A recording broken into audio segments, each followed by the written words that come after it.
नमस्कार, मैं हूं टीपू सुल्तान और आप देख रहे हैं हमारा खास शो 5 का पंचनामा। शुरू करते हैं देश की 5 बड़ी खबरों से।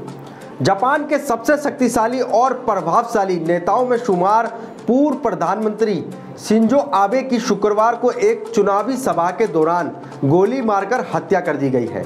अस्पताल के अधिकारियों ने ये जानकारी दी है। अधिकारियों ने बताया है कि 67 वर्षीय आबे को देश के पश्चिमी हिस्से के नारा शहर में शुक्रवार को भाषण शुरू करने के कुछ मिनटों बाद हमलावर ने पीछे से गोली मार दी है।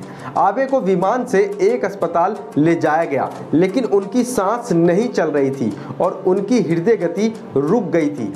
वहीं दूसरी बड़ी खबर अमरनाथ यात्रा से आ रही है। जम्मू कश्मीर में अमरनाथ गुफा के पास बादल फट गया है। इसमें 12 लोगों की मौत की खबर है। इसके अलावा कई लोग लापता भी हो गए हैं। हालांकि कितने लोग लापता हैं, इसकी संख्या सामने नहीं आई है। एनडीआरएफ, एसडीआरएफ और आईटीबीपी की टीमें राहत और बचाव कार्य में जुटी हुई है। जापान के पूर्व पीएम शिंजो आबे की हत्या पर भारत में राजनीति शुरू हो गई है। इस हत्याकांड को अग्निपथ स्कीम से जोड़ा जा रहा है।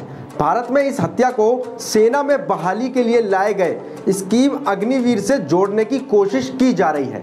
समाजवादी पार्टी के एक नेता ने इस घटना को अग्निवीर स्कीम से जोड़ते हुए कहा है कि इस हत्या के लिए जिम्मेदार पेंशन ना पाने वाला सेना का एक व्यक्ति है। वहीं कांग्रेस के भी एक राष्ट्रीय नेता ने कहा है कि शिंजो आबे को गोली मारने वाला शख्स यामागामी जापान की जीएमएसडीएफ यानी बिना पेंशन वाली सेना में काम कर चुका था। इन प्रतिक्रियाओं पर बीजेपी ने कड़ी नाराजगी जताई है। देश की राजधानी दिल्ली का एक खौफनाक वीडियो सामने आया है। इस वीडियो में कुछ युवक एक व्यक्ति पर ताबड़तोड़ चाकू बरसाते हुए नजर आ रहे हैं। ये घटना सीसीटीवी कैमरे में कैद हो गई। बताया जा रहा है कि ये घटना 4 जुलाई की है। युवकों के इस हमले में एक युवक की जान चली गई है। दिल्ली पुलिस ने बताया है कि उन्हें किसी ने कॉल की थी कि कल्याणपुरी के 9 ब्लॉक में कुछ युवकों के बीच में जमकर मारपीट हुई है। पुलिस जब मौके पर पहुंची तो वहां एक युवक गंभीर रूप से घायल अवस्था में पड़ा हुआ था, जिसकी पहचान अर्जुन के रूप में हुई। पुलिस युवक को अस्पताल लेकर के गई, जहां डॉक्टरों ने उसे मृत घोषित कर दिया। इस्लाम पर विवादित ट्वीट्स पर हुए बवाल के बाद भाजपा ने आईटी सेल प्रमुख को हटा दिया है। जी हां, गुरुवार को अरेस्ट अरुण यादव दिन के सर्वाधिक ट्रेंडिंग हैशटैग में से एक था, जहां ट्विटर उपयोगकर्ताओं ने मोहम्मद जुबैर गिरफ्तारी का हवाला देते हुए साल 2017 से लेकर अब तक भाजपा नेता अरुण यादव द्वारा इस्लाम और मुसलमानों को लेकर किए गए ट्वीट्स को साझा करते हुए दिल्ली और हरियाणा पुलिस से उनकी गिरफ्तारी की मांग की थी।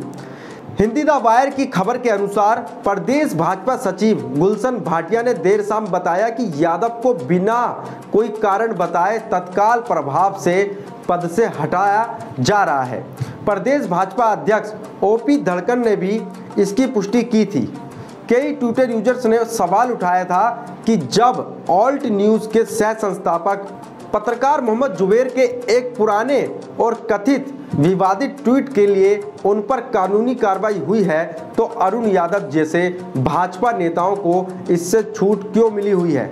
यादव के ये वाले जो ट्वीट हैं वो हाल के नहीं है, लेकिन ट्विटर यूजर्स ने 2017 से इस साल मई के बीच के इन पुराने ट्वीट्स को निकालकर साझा करते हुए दिल्ली और हरियाणा पुलिस के हैंडल को टैग किया। यादव के खिलाफ अभी तक कोई पुलिस शिकायत दर्ज नहीं की गई है। हालांकि उनकी गिरफ्तारी की मांग की जा रही है।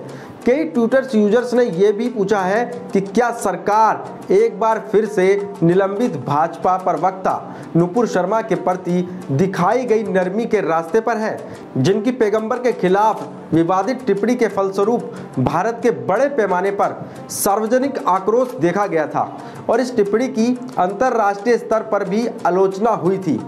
आज के पंचनामे में बस इतना ही। आगे फिर मुलाकात होगी।